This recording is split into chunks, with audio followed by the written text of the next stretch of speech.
Assalomu alaykum, hurmatli tomoshabin. Biz bugungi darsimizda veb sahifa, veb-sayt, veb manzillar haqida tushunchalarga ega bo'lamiz.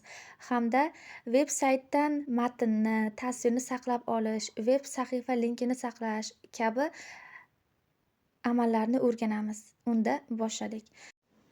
Kompyuterni internetga ulaymiz hamda Google Chrome veb brauzeriga kiramiz.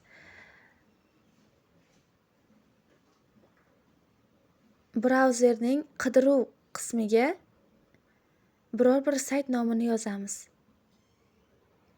Masalan, e-maktab.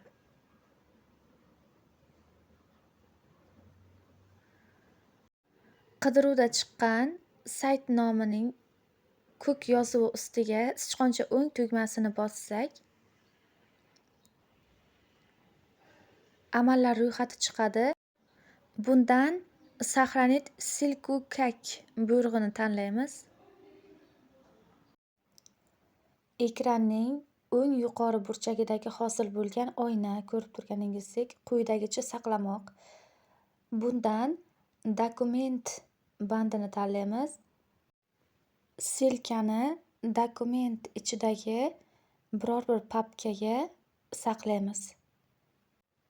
Papkani tanlaymiz hamda silkaga xohlasak nom berib, "Сохранить" tugmasi bosiladi.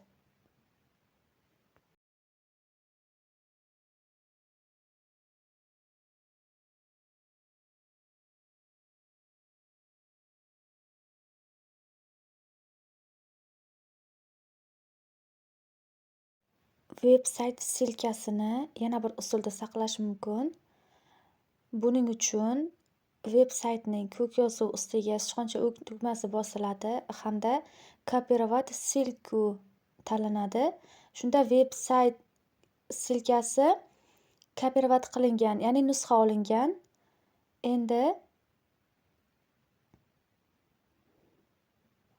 yangi dokument ochamiz hamda dokument ichiga Ctrl вставить qilib silkani ko'chirib qo'yamiz.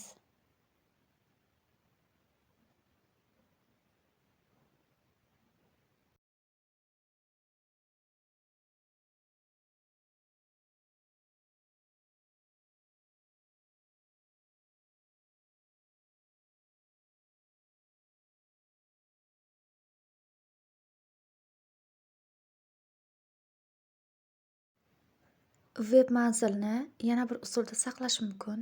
Buning uchun fayllar bo'limidan biror bir papkani ochib olamiz.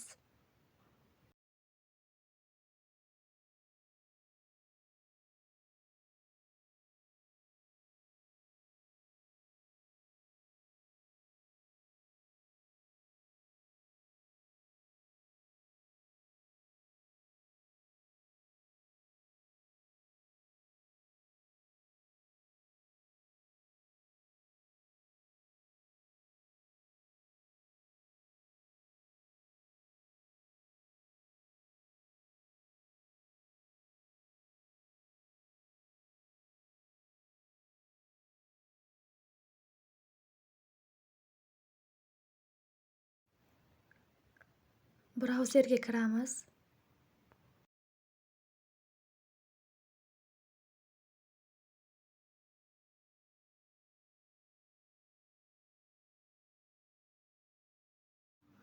Endi esa veb sahifa linkini papkani ichiga sudrab olib kelamiz.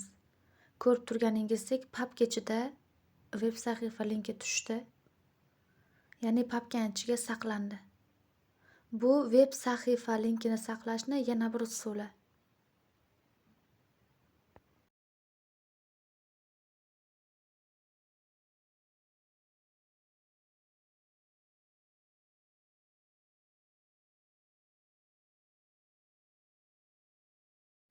Keyingi amalga o'tamiz. Veb sahifadan matnni nusxa olish va saqlash. Qidiruv qismiga veb-sayt deb yozamiz. Wikipedia natijasiga kiramiz.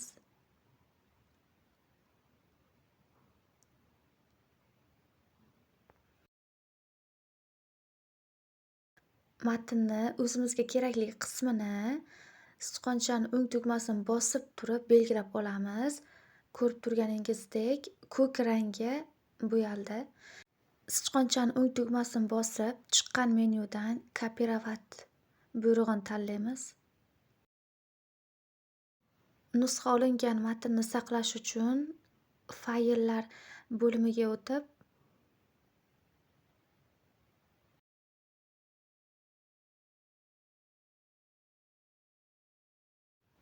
nusxa olingan matnni saqlash uchun biror bir dokumentni ochamiz. Dokument ichiga nusxa olgan matnimizni qo'yib olamiz. Buning uchun Windows plus V tugmasini bossak, shu paytgacha nusxa olingan narsalar chiqadi. Shundan o'zimizga keraklisini dokumentga ko'chiramiz. Ctrl S tugmalarini bosib dokumentni saqlab qo'yamiz.